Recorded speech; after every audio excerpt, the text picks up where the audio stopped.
मैं ढेर सारी शुभकामनाएं देना चाहता हूं और आप सबको शुक्रिया कहना चाहता हूं कि आप कुछ वक्त पहले आ गए थे और आपको इंतज़ार करना पड़ा। हम लोग ऑनरेबल प्रेसिडेंट टाइम से पहले पहुंच गए थे, तो हम लोगों को इधर आने की जगह वहां रुकना पड़ा।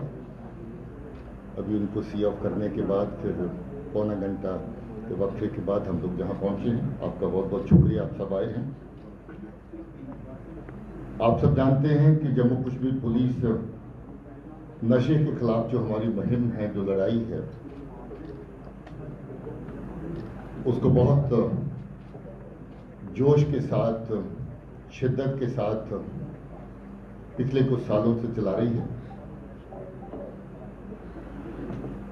नशे का सोर्स जो ज़्यादातर मैं आपको पहले भी बता चुका हूं कि पाकिस्तान की सरजमीन है, जहां से नशे की तस्करी बहुत बड़ी स्केल में जो है वो बाकी खित्तों में होती है।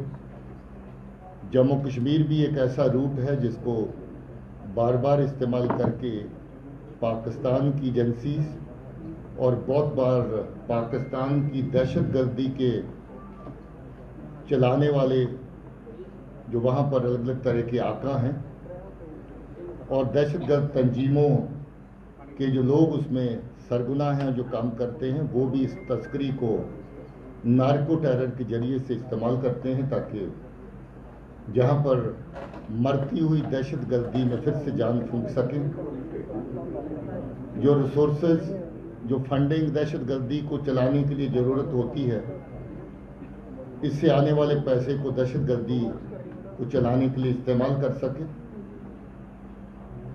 पिछले 5 साल से लगभग 39 केस ऐसे हुए जिसमें नार्को टेरर का मिक्सचर देखा गया और 70 के करीब, बल्कि 70 से ज़्यादा लोग ऐसे जो इन केसेस के अंदर गिरफ्तार किए गए और 4 क्विंटल के करीब जो इस तरह की तस्करी का सामान जो नार्को टेरर के केसेस में सिर्फ शामिल है, मैं टोटल गिनती नहीं कर रहा हूँ, वो पकड़ा गया। अलग अलग तरह की ड्रग्स पकड़ी गई और लगभग 100 के करीब ऐसे हथियार और 5 आईडीज और बाकी ऐसा साजो सामान पकड़ा गया जो नार्को टेरर के मॉड्यूल्स में शामिल था, जिनको पुलिस ने बस्ट किया।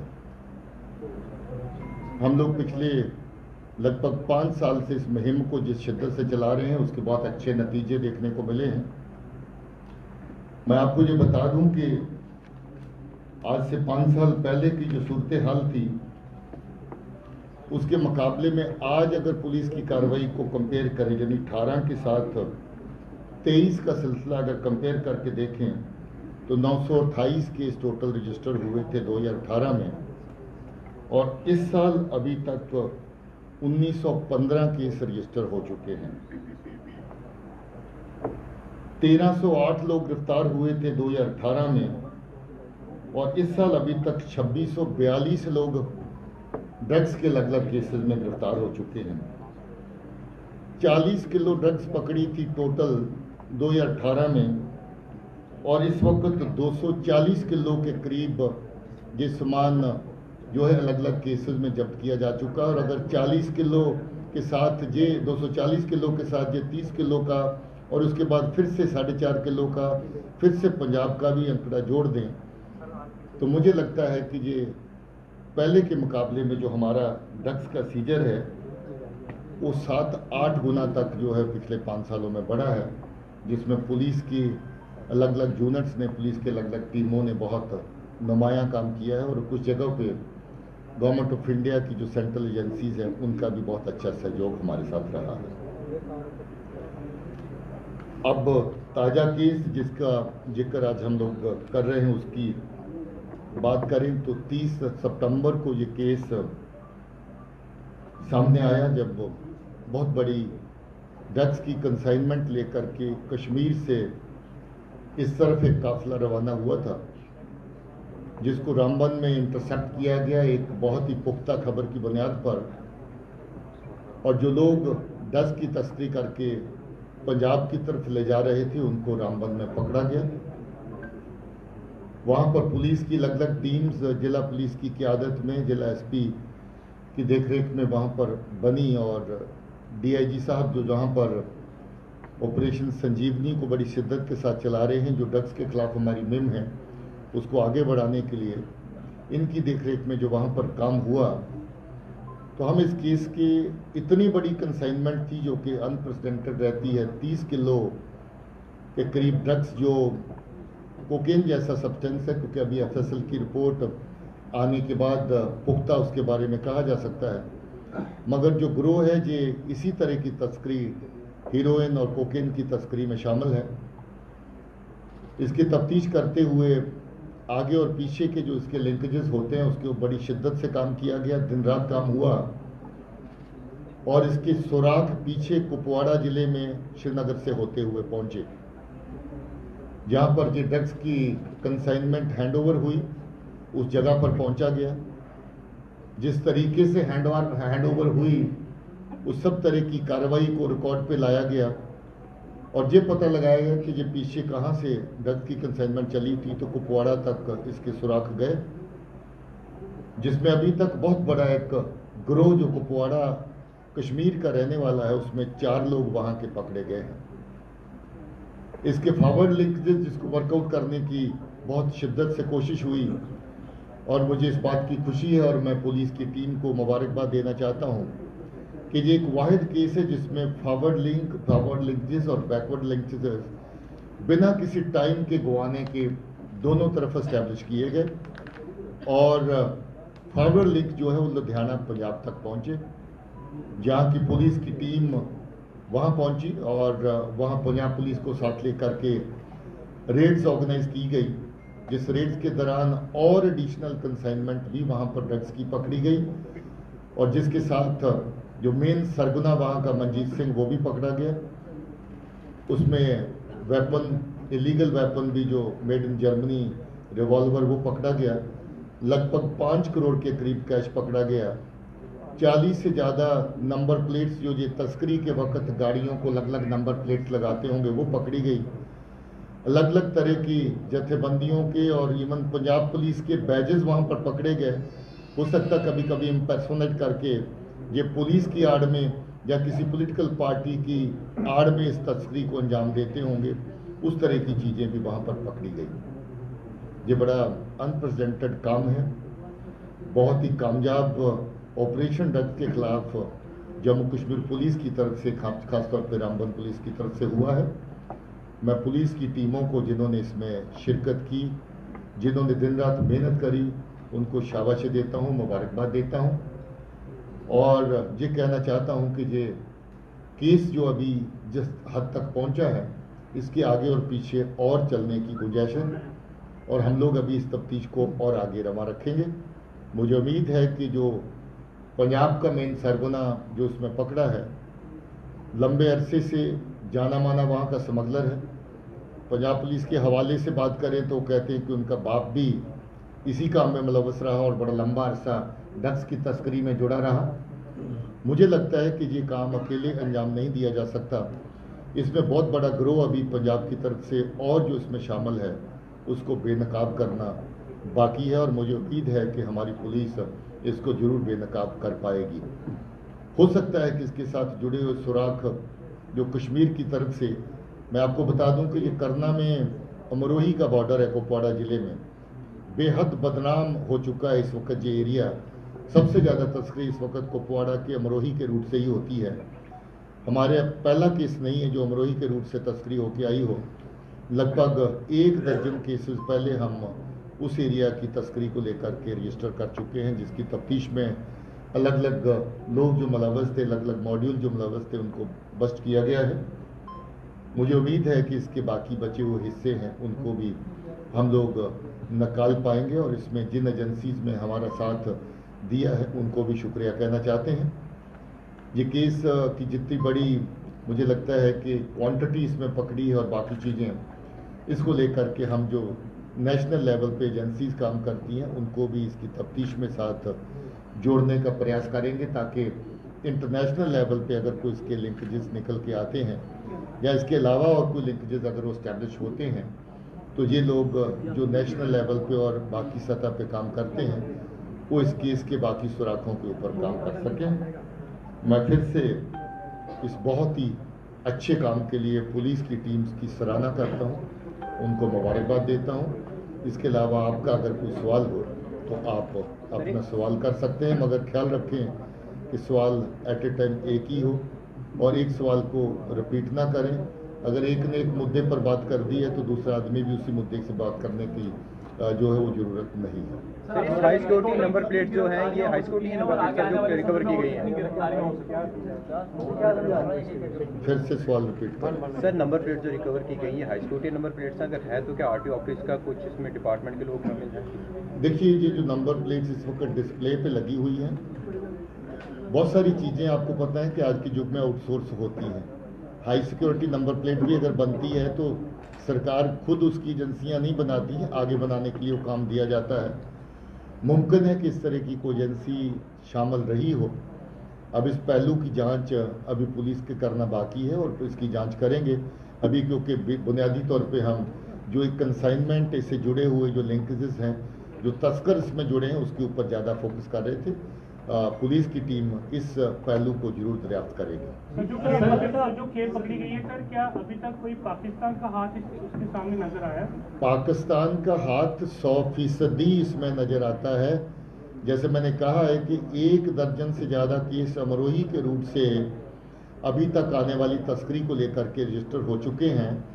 अमरोही के बॉर्डर के आगे पाकिस्तानी पड़ता है, इसका सोर्स पाकिस्तान है, ये सारी की सारी सप्लाई पाकिस्तान से आई है। अब जब इनको पूछताछ अमरोही वाली टीम को, कुपवाड़ा वाली टीम को और होगी, उनको कंसाइनमेंट पाकिस्तान से किस तरह से और कहां से आई है, मुमकिन है कि उस तरह के सराख अभी और निकलेंगे। मैंने कहा कि केस की तफ्तीश अभी आगे चल रही है। इसमें 8 गिरफ्तारियां अभी तक टोटल हुई हैं। 4 गिरफ्तारियां कश्मीर से हैं, कुपवाड़ा से, और 4 गिरफ्तारियां पंजाब से। पुलिस की कितनी टीमों ने हिस्सा लिया था? जितनी रिकवरीज हुई इतने सालों में आप कर रहे हैं, कोई डायरेक्ट टेरर लिंक है जो मतलब ऑर्गेनाइजेशन है जो इसको कर रही है Pakistan?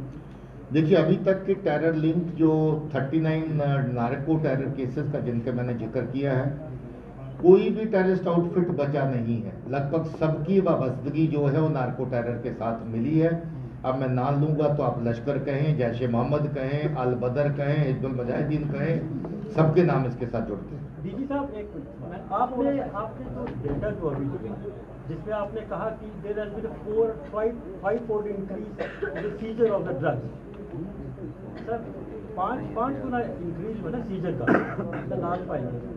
So it has got 2 or 3 aspects attached to it. उससे भी ज्यादा 7 गुना लगभग। It also reflects कि यहाँ पे ड्रग्स का इंटेक ज्यादा हो रहा है, सेकेंडली कंजप्शन ज्यादा हो रही है, and thirdly it also reflects somehow the complacency of the system or allegedly involved of the system. Why the consumption is going so much 5 or 8 fold?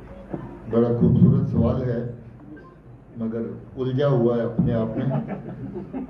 पहले तो मैं ये बता दूं कि 40 किलो से 237 जमा 40 किलो और ऐड कर लें तो 277 किलो के करीब, 7 गुना के करीब जो इजाफा हुआ है। केसेस की बात करें तो मैंने आपको पहले बताया कि 2 गुना से ज़्यादा केसेस, 928 के खिलाफ 1915 केस अभी तक लग चुके हैं। अब इसको सिस्टम की मुस्तैदी कहें कि आपने केसेस ज़्यादा लगाए, लोग ज़्यादा पकड़े, सामान ज़्यादा पकड़े, या सिस्टम की कमजोरी कहें, जो मैं सोचता हूँ कि आप वारी छोड़ देते हैं। मैं तो इसको सिस्टम की मुस्तैदी समझता हूँ। हाँ, सिस्टम की इन्वॉल्वमेंट ज़्यादा कहें तो पाकिस्तान की इन्वॉल्वमेंट पहले से बड़ी है, और पाकिस्तान की इन्वॉल्वमेंट ज़्यादा बड़ी है। अभी मैं तंजीमों का नाम ले चुका हूँ, नार्को टेरर के केसेस ज़्यादा बड़े हैं और हमारे एक्शन की तादाद ज़्यादा बड़ी है। मैं समझता हूँ कि इसको उसी लाइन में देखने की ज़रूरत है।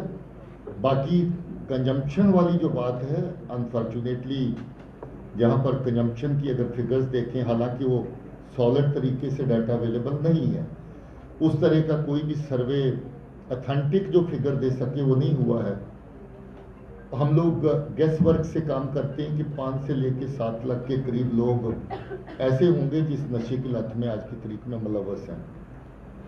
1 करोड़ 30 लाख की आबादी वाले इस छोटी सी जगह में अगर 5-7 लाख के करीब लोग अगर इसमें मुलव्वस हैं, बहुत बड़ी चिंता की बात है, हमारे लिए भी, आप सबके लिए भी। मुझे जो लगता है कि इस पे जागरूकता पैदा करना, नशे के खिलाफ मुहिम खड़ी करना, जिसको ऑनरेबल प्राइम मिनिस्टर की क़यादत में नशा मुक्त भारत के नाम से जो इस वक्त मुहिम चल रही है, उसमें सबका कंट्रीब्यूट करना नहायत ज़रूरी है और आप सबका भी इसमें कंट्रीब्यूट करना बहुत ज़रूरी है। अलग अलग तरह के कार्यक्रम गवर्नमेंट की सतह पे चल रहे हैं, जहां पर नौजवान बच्चों को जो नशे की लत की तरफ जा सकते हैं उनको जागरूक करने के लिए, अवेयर करने के लिए बने हैं। उसमें बहुत सारी शिद्दत से स्कूलों को, कॉलेजों को शामिल किया गया है, ताकि वही एक एज होती है जिसके बीच में बच्चे एक्सपेरिमेंट्स में पढ़ते हुए नशे की लत में पड़ जाते हैं। बहुत सारी मुहिम में पुलिस की तरफ से अलग अलग सतह के ऊपर सिविक एक्शन प्रोग्राम्स की तहत, और जैसा मैंने कहा ऑपरेशन संजीवनी जो खास तौर पे डीआईजी डोडा रेंज जो है, जिस प्रोग्राम को जहां पहले चला रहे थे फिर वहां भी इस प्रोग्राम को लेके गए, और इसको अलग अलग नामों से इस प्रोग्राम को पुलिस की तरफ से भी किया जा रहा है। ये चिंता की बात है, मैं इसको फिर से दोहराता हूँ, और ये चिंता हमारी सबकी है, हमारे समाज की है। इसके ऊपर जितना काम करें उतना काम करें। सर 2018 से लगातार आप नशे के खिलाफ काम कर रहे हैं, और सर 2018 से अब तक अगर देखें तो आपने काफ़ी सारा सीजर्स किए हैं, लेकिन सर इसमें सवाल ये आता है क्योंकि नशे के जो तस्कर हैं उनको भी पता है कि किस तरह से पुलिस और दूसरी एजेंसियां सक्रिय है उनके खिलाफ। ऐसे में सर मॉडस ऑपरेंडी में आप कोई चेंज देखते हैं, क्योंकि आसानी से इतने सारे ड्रग्स को लेकर पंजाब तक पहुँचना आसान नहीं होगा। देखिए, मोडस ऑपरेंडी में इसमें काफ़ी ज़्यादा सुविधा इनको इसलिए मिलती है कि हमारी ट्रांसपोर्टेशन जो है वो बहुत सारी इंटरस्टेट पंजाब के साथ जुड़ी हुई है, चाहे फ्रूट को लेकर के जाने वाले ट्रक हैं, या फिर जो ज़रूरी सामान घरों में इस्तेमाल के लिए पंजाब से या बाकी स्टेट से होके गुजर करके जम्मू कश्मीर में आता है और आखिरी ज़िले तक कुपवाड़ा तक जाता है। इस तरह का सामान जो जाता है उसमें ये आसान हो जाता है कि आपको नेचुरली जो ट्रांसपोर्ट अवेलेबल है उसका इस्तेमाल करें, और या फिर अगर कोई ख़ास गाड़ी इनके बीच में चल रही है तो आपको एक छुपने का मौका मिल जाता है कि जहां लगभग हज़ारों गाड़ियों का काफिला डेली हाईवे के ऊपर चलता है कश्मीर को, और कश्मीर से इधर आता है, उसमें एक आध गाड़ी ऐसी भी शामिल होती हैं। बहुत बार फ्रूट के ट्रक्स में फ्रूट की गाड़ियों को भी इस्तेमाल किया जाता है। मॉडस ऑपरेंडी में एक जो सबसे बड़ी चीज़ आई है वो ड्रोन्स का इस्तेमाल है, जो पहले नहीं होता था। साल 20 से हम लोगों ने ड्रोन की आमद जहां पर नोटिस करी, जो पाकिस्तान की तरफ से आता है। ड्रोन्स का इस्तेमाल हथियारों के साथ साथ नारकोटिक्स को ट्रांसपोर्ट करने के लिए भी किया गया, अभी भी हो रहा है। इसको हम लोग बहुत हद तक काउंटर करने की कोशिश, जो इनके मोस्ट यूज जो रूट्स हैं उनका सर्वे किया है, उसके ऊपर हमारी टीमें तैनात रहती हैं। सर्विलेंस के जरिए हम लोगों ने बढ़ाए हैं, और बहुत सारी तस्करी जो ड्रोन के जरिए से भी होके आई है उसको पकड़ा गया है। अभी जो और भी चीज़ें देखने को मिलती हैं कि पंजाब से ज़्यादातर जो गाड़ियां, जैसे आपने ये देखा एक नया खुलासा हुआ कि मान लो एक गाड़ी अगर कुपवाड़ा से चलती है और उसको पंजाब में जाना है, और वो ऐसी किसी तस्करी में डायरेक्टली या इनडायरेक्टली शामिल है, जो गाड़ी इस तरह की कंसाइनमेंट लेके जा रही, हो सकता है उसकी अगुवाई कर रही हो, लीड व्हीकल के माफक आगे चल रही हो, तो अगर 40 से ज़्यादा आप नंबर प्लेट्स लेके चल रहे हैं तो पॉसिबल है कि आप रास्ते में चलते हुए 10 बार अपनी गाड़ी की नंबर प्लेट चेंज करेंगे। अगर एक नंबर प्लेट के हवाले से पुलिस के पास कोई इतला आई है तो आप जाहिर है कि उस नंबर प्लेट की तलाश में रहेंगे, जबकि रास्ते में चलते चलते नंबर प्लेट कोई और चढ़ चुका होगा। ये भी एक नई चीज़ देखने को मिली है कि जहाँ इस तरह की जो एक जरिया इस्तेमाल किया गया कि जहाँ नंबर प्लेट एक से ज़्यादा इस्तेमाल हो। ये भी आपने देखा इस केस के अंदर कि जहाँ बैजेस आप गाड़ी के ऊपर, या जो गाड़ी चलाने वाला है वो कहीं पुलिस का बैज पहन करके भी गाड़ी में ड्राइवर बन के बैठ सकता है, किसी पॉलिटिकल पार्टी का बैनर लगा करके या उसका बैज लगा करके भी गाड़ी को चला सकता है। इस तरह के केसेस पहले सामने नहीं आए थे, ये इस केस में चीज़ सामने आई है कि जहाँ इस तरह की चीज़ों का, इस तरह के नए जो एक तरह का मॉडस ऑपरेंडी का इस्तेमाल भी किया गया है इसमें। तो मुझे लगता है कि इस केस में और खुलासे इस तरह के होंगे जो आने वाले टाइम में हमारी तफ्तीश में मदद दो चीजें पूछना चाहूंगा। एक, क्या ड्रोन का इस्तेमाल कुपवाड़ा या एलओसी के इलाकों में भी ड्रग्स या वेपन के लिए हो रहा है, जो आपने जिक्र किया? और दूसरी चीज की पंजाब काफी ज्यादा सक्रिय रहा है ड्रग्स के मामले में, तो तो पंजाब से ज्यादातर तस्करी इसलिए ये तस्कर इस तरफ रुख कर रहे हैं, क्या स्कैनर कहीं लखनपुर में, क्योंकि काफी अरसे तक आप ये बात करते रहे कि स्कैनर अगर लखनपुर में लगाया जाए तो इस ड्रग्स और हथियारों की स्मगलिंग पे रोक लग सकती है? एक तो ये कि ड्रोन का इस्तेमाल कश्मीर वाले साइड पे हुआ कि नहीं हुआ, इसका अभी तक किसी भी केस में कोई सबूत नहीं मिला है।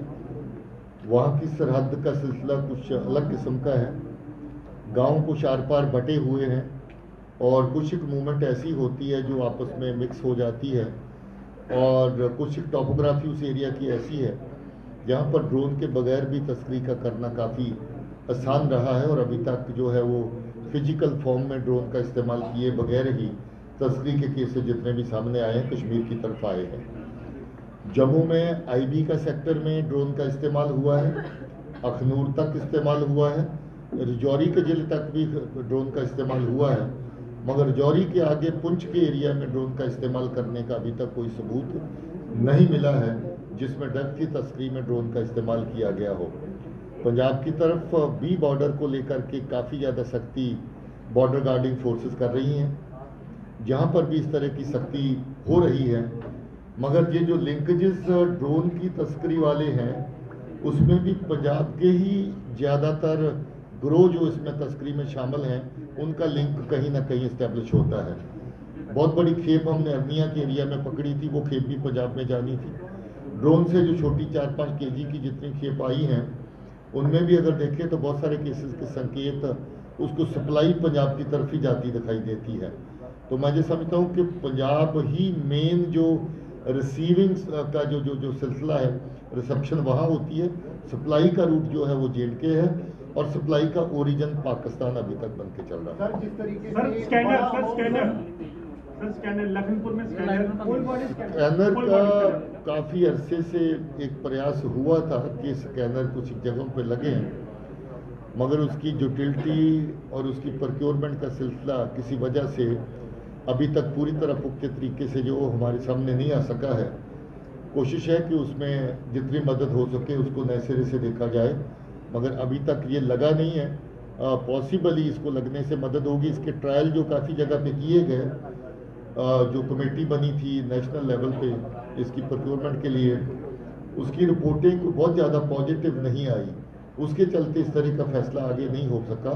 और मुझे लगता है कि आने वाले टाइम में अगर कोई टेक्नोलॉजी और बेहतर मिले तो शायद हो सकता है। मैं सवाल डैनी साइड से ले रहा हूँ, बाई साइड से सवाल हो चुका है, दोबारा हाथ उठाने का। जिस तरीके से एक बड़ा अमाउंट रिकवर किया गया 5 करोड़ जैसा कि आपने बताया, और आपने बताया कि पाकिस्तान ही वो सेंटर पॉइंट है जहाँ से ड्रग्स लाए जा रहे हैं, क्या ये माना जाए कि ये पैसा डायरेक्टली या इनडायरेक्टली आतंकवाद की इस्तेमाल कर रहे हैं? अकेले आतंकवाद के लिए कहना तो मुश्किल है। जैसे मैंने कहा, मैंने अलग से डाटा दिया। अगर मैंने 1915 केसेस की बात करी कि ओवरऑल जो ड्रग तस्करी से वाबस्ता है, तो मैंने नार्को टेरर के सिर्फ 39 केसेस का जिक्र किया है। तो हर केस जो है वो टेरर फंडिंग के लिए ऐसा नहीं है। नार्को अपने आप में एक बहुत बड़ा ट्रेड है, अरबों खरबों का ट्रेड है जिसमें बहुत सारे लोग मुलव्वस हैं, और वो लोगों की जान की परवाह किए बगैर इस तस्करी को अंजाम दे रहे हैं। लाखों लोग पंजाब में इसमें फंसने के बाद अपनी जानें भी दे चुके हैं, लाखों घर तबाह हो चुके हैं, और जम्मू कश्मीर में ये सिलसिला बेशक नया है मगर बड़ी तेज़ी से जोर पकड़ रहा है। तो मुझे लगता है कि हमें जहाँ पर ज़्यादा जागरूक होने की अभी ज़रूरत है। नार्को से रिलेटेड जो केसेस आते हैं उनकी तफ्तीश अलग से हम लोग देख रहे हैं। 84 लोग जो नार्को टेरर वाले केसेस में पकड़े हैं उनकी तफ्तीश अलग से हो रही है। Sir, what is the latest security situation in the twin border districts of Rajouri and Poonch? Because there are still reports that terrorists are hiding. अगर कोई ड्रग्स से रिलेटेड और सवाल है तो उसके बाद सिक्योरिटी का सवाल ले लिया जाए। सर जैसे आपने स्कैनर का जिक्र किया, if I am not wrong in assuming, scanner cross border agency के ट्रेड होता है, काफी स्टॉप दिस ड्रग्स सप्लाई। एक तो पहला रीजन मुझे लगता है कि scanner has not been so effective in controlling it, and secondly sir मुझे पूछना है why has emerged as an hotspot of cross-border drug smuggling, especially in the Jammu region, and how many people are operating in it? देखिए, जो आपकी तलाह है scanner को लेकर के वो मुकम्मल नहीं है, अधूरी है। वहाँ पर स्कैनर इस्तेमाल उस लेवल पे नहीं होते थे, छोटी एक्सरे मशीनें इस्तेमाल होती थी और एक्सरे मशीनों की एक लिमिट है, उसका लार्जेस्ट साइज जो है वो कितना बड़े बैग को ले सकता है, कितनी बड़ी क्वांटिटी को ले सकता है, उसकी एक सीमा होती है। उसके बावजूद भी ड्रग्स का आना जब ट्रेड होता था, कुछ एक जगह पे और कंट्राबैंड आइटम्स का आना बीच बीच में डिटेक्ट होता रहा, जिसके चलते अल्टीमेटली क्रॉस बॉर्डर ट्रेड जो है वो बंद हो गया। और उसमें बाकी भी बहुत सारी चीज़ें थी, अंडर बिलिंग, ओवर बिलिंग, जिसमें से जो बचा हुआ पैसा, जहाँ सरप्लस पैसा जनरेट होता था वो टेररिस्ट ऑर्गेनाइजेशन को जाता था, उस पर अलग से तफ्तीश केसेस की होती रही। तो रजौरी पुंछ क्यों ज़्यादा इन्वॉल्व है, उसकी मैंने वजह बताई कि वहाँ की टोपोग्राफी ऐसी है और काफ़ी गांव ऐसे हैं जो सरहद के करीब हैं और हमारी फेंस के पार हैं, और ऐसे लोग भी हैं जिनका आर पार रिश्तेदारियाँ हैं दोनों तरफ, और उनका आपसी कम्युनिकेशन भी वहाँ से सिग्नल ओवरलैप करते हैं और आपसी कम्युनिकेशन भी किसी न किसी जरिए से बना रहता है।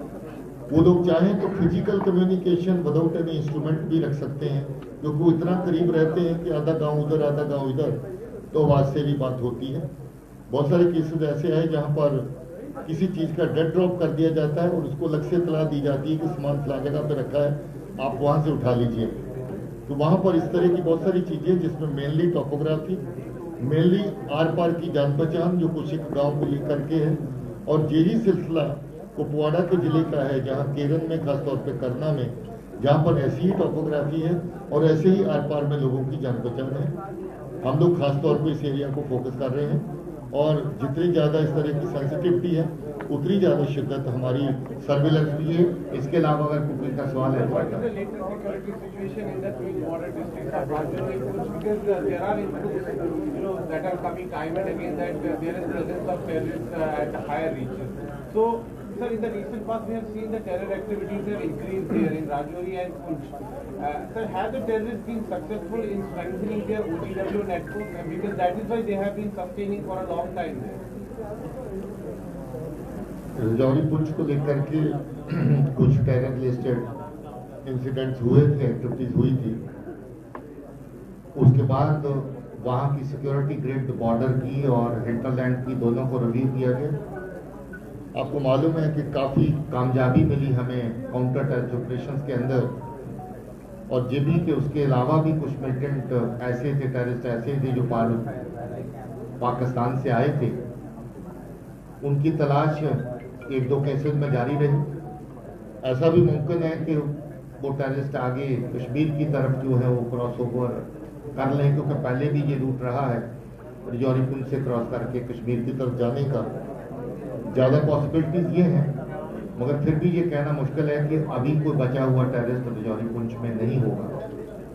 मगर हमारी कार्रवाइयाँ भी बराबर जारी हैं। कुछ एक ऑपरेशन इस वक्त चल रहे हैं जिसका जिक्र मैं अभी नहीं कर सकता हूँ। आने वाले टाइम में मुझे लगता है कि अगर कोई बचा कुछ दहशतगर्द उस एरिया में होगा तो हमारे ऑपरेशन कामयाब होंगे और उनको न्यूट्रलाइज करने में हम लोग कामयाब होंगे। ओवरऑल जो वहाँ पर OGW का नेटवर्क है, ये कोई अलार्मिंग चीज नहीं है। बहुत कम लोग हैं जो इक्का दुक्का मिलिटेंसी के साथ कनेक्ट हुए। बहुत सारे लोग ऐसे हैं उनमें से जो पुराने किसी जमाने में OGW रहे थे, जो आज से 8-10 साल मिलिटेंट पहले ऑपरेट करके वापस लौट गए। मुमकिन है उनका राब्ता किसी न किसी फॉर्म में फिर से उनके साथ हुआ। उन्होंने 2-4-5 लोग अपनी सपोर्ट के लिए और तैयार करे, बुनियादी तौर पे उन्हीं को टच किया गया। एक फैक्टर और रहा, जो सऊदी अरेबिया में मजदूरी का काम करने के लिए रजौरी पुंछ से कुछ लोग जाते हैं, उनमें से कुछ लोगों को पटा करके इन्फ्लुएंस करके उनके जरिए से कहीं ना कहीं कोई ना कोई ऐसा बंदा तैयार किया गया जो इनकी कंसाइनमेंट जो पार से आती है उसको उठा ले और उसको किसी डिजायर्ड डेस्टिनेशन तक पहुंचा दे। इस तरह की चीजें को सामने आई। ऐसा भी सामने आया कि कोई ऐसा दहशतगर्द जो जहां से उठ के जम्मू के खित्ते से पाकिस्तान में बैठ करके अभी बतौर हैंडलर काम कर रहा है, जहां का पुराना दहशतगर्द है, जहां से भगौड़ा है, उनके खिलाफ पर्चे लगे हुए हैं। हम बड़ी सख्ती से उनको दबाने के लिए उनके खिलाफ कार्रवाई कर रहे हैं।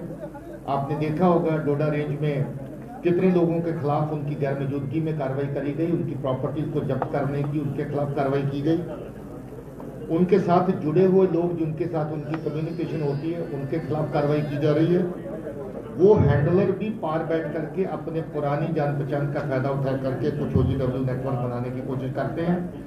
अभी तक हम लोग कामयाब हुए कि ऐसे नेटवर्क को ध्वस्त किया जाए, न्यूट्रलाइज किया जाए। ओवरऑल सिक्योरिटी की बात आप लोग सब इंटरेस्टेड होंगे जानने के लिए। इससे पहले कि आप सवाल करें तो मैं ही उसका जवाब दे देता हूं। आपको ये जान के खुशी होगी कि 33 साल की लंबी मिलिटेंसी के अंदर सबसे बेहतर साल जो अभी तक माना जाता था 2013 माना जाता था। 2013 में मिलिटेंसी लोएस्ट लेवल पे आई थी और उसके बाद फिर से किसी ना किसी वजह से थोड़ा बहुत ऊपर नीचे फ्लक्चुएट करती रही। कभी कोई केस हुआ, कभी को बुरहानवानी हुआ और उसके बाद ऐसे मौकों का फायदा उठा करके मिलिटेंसी को फिर से जिंदा करने की, लोगों के इमोशंस को विप अप करने की, मिलिटेंसी में ज़्यादा लोगों को शामिल करने की पाकिस्तान की एजेंसियों की कोशिश कामयाब हुई और मिलिटेंट्स की तादाद, टेररिस्ट की तादाद और टेररिज्म रिलेटेड एक्टिविटीज़ की तादाद काफ़ी ज़्यादा फिर से बढ़ गई और लगभग 17 तक उसकी पीक आ गई, 17 से 18 तक उसकी पीक आ गई। मुझे ये बताते हुए खुशी है कि उस पीक को फिर से हमने ट्विस्ट कर दिया है। 18 के बाद अगर आप 23 में पहुंचेंगे तो ग्राफ जहां पहुंचा है कि कभी 13 का ग्राफ जो था उससे भी बहुत नीचे मिलिटेंसी का लेवल आज की तारीख में आ चुका है। अगर आप मुझे उदाहरण के तौर पे पूछेंगे कि 2013 में टेरर रिलेटेड एक्टिविटीज कितनी हुई तो 113 केस थे 2013 में, जो लोएस्ट माना जाता था तब तक का। और अगर इस साल का पूछेंगे तो सिर्फ 42 केसेस हैं। 113 के मुकाबले में सिर्फ 42 केसेस हैं। आप अंदाजा लगाएं कि 2013 से भी हम 200 गुना 300 गुना ग्राफ जो उसको नीचे बेंड कर चुके हैं जहां तक टेररिज्म का और टेरर रिलेटेड कार्रवाई का जिक्र है। लैंड ऑर्डर का जिक्र अगर करें तो उसकी लोएस्ट कार्रवाई, लोएस्ट जो आंकड़ा माना जाता है वो 26 का था 2022 में। पिछले साल 13 में लोएस्ट नहीं था, 2022 में लोएस्ट था और टोटल तादाद थी 26 लैंड ऑर्डर इंसिडेंट्स की। इस साल तादाद कितनी है? सिर्फ 3। 26 के मुकाबले में 3 लैंड ऑर्डर के इंसिडेंट और उनका भी संबंध किसी मिलिटेंसी के साथ नहीं है, मिलिटेंट के फ्यूनरल प्रोसेशन के साथ नहीं है। आम तौर पे जो एडमिनिस्ट्रेटिव इश्यूज होते हैं, जब बाकी चीजें होती हैं उनको लेकर के, तो 26 के मुकाबले में 3 इंसिडेंट लैंड ऑर्डर के फ्रंट की अगर आप देखें तो हम टोटल नॉर्मलसी के ऊपर पहुंच चुके हैं लैंड ऑर्डर के इंसिडेंट्स को लेकर के। उसके अलावा मैं बाकी दुआ करता हूं कि हमारी अपनी कैजुअलिटीज या सिविलियन जानें जो जाया होती थी, मिलिटेंट जिसको मार देते थे उसकी तादाद बहुत बड़ी होती थी। उसका आंकड़ा अगर देखें तो 2012 में लोएस्ट आंकड़ा सिविलियन किलिंग का आया था। मिलिटेंट जिसको मार देते हैं 2012 में वो आंकड़ा 25 का था। 2012 में वो आंकड़ा 25 का था सिविलियन किलिंग का, जिसको दहशतगर्द मारते थे। और आज वो आंकड़ा देखें तो सिर्फ और सिर्फ 12 पे है। मैं दुआ करता हूं कि ये आंकड़ा इससे और नीचे जाए। उस फ्रंट के ऊपर भी हम कितने कामयाब हैं। पिछले साल 15 हमारे पुलिस के लोग शहीद हुए थे। इस साल ऊपर वाले के फजल से सिर्फ 1 शहादत पुलिस वाले की हुई है, 15 के मुकाबले में सिर्फ 1। और ये तादाद जो है किसी जमाने में जब लोएस्ट मानी जाती थी तो वो भी 2012 में थी। 2012 में जो आंकड़ा 6 का था, 6 पुलिस वाले मारे गए थे और हम कहते थे कि हम बहुत ज़्यादा सुरक्षित हो गए। इस साल की तादाद सिर्फ और सिर्फ 1 है। इस बात की मुझे बहुत खुशी है। तो मैंने मोटे मोटे आपको ये चीज़ दे दी। जो नए दहशतगर्द, एक चीज़ आप हमेशा पूछते हैं, आज आप पता नहीं क्यों भूल गए पूछना कि नए दहशतगर्द कितने बने। तो आपको जान के खुशी होगी कि 2018 का आंकड़ा नोट करिए, 210 लड़कों ने ज्वाइन किया था मिलिटेंसी को। 2018 में 210 लड़कों ने ज्वाइन किया था मिलिटेंसी को नए रिक्रूट जिनको हम कहते हैं, और इस साल का आंकड़ा भी नोट करिए, सिर्फ 10 लोगों ने ज्वाइन किया है, जिसमें 6 मारे गए हैं और 4 ही बचे हैं। तो आपको ये सारे आंकड़े खुद ब खुद बताते हैं कि सिक्योरिटी के हालात कहां से लेके कहां तक पहुंचे। आप सबकी दुआओं से, जम्मू कश्मीर पुलिस की मेहनत से, सिक्योरिटी फोर्सेस और बाकी एजेंसी जो हमारे साथ मिलकर काम करती हैं, इन सब की रली मिली मेहनत से, इनके सबके रले मिले प्रयास से, और सबसे ऊपर लोगों के सहयोग से। लोग इस हद तक सहयोग कर रहे हैं कि अपने आप में मिसाल है। जम्मू की बात करें तो, कश्मीर की बात करें तो, जितनी भी कामयाबी हमें, मैं समझता हूं कि 18 से लेकर के आज तक मिली है, इसमें लोगों का बहुत बड़ा योगदान है। मैं उनको जम्मू कश्मीर पुलिस की तरफ से शुक्रिया कहना चाहता हूं, और मैं उम्मीद रखता हूं कि लॉ एंड ऑर्डर की सिचुएशन इसी तरीके से और बेहतर होती चली जाए, मिलिटेंसी का पूरी तरह खात्मा हो जाए। इसमें लोगों के सहयोग की हमें हमेशा जरूरत रहेगी। जय हिंद और जय भारत।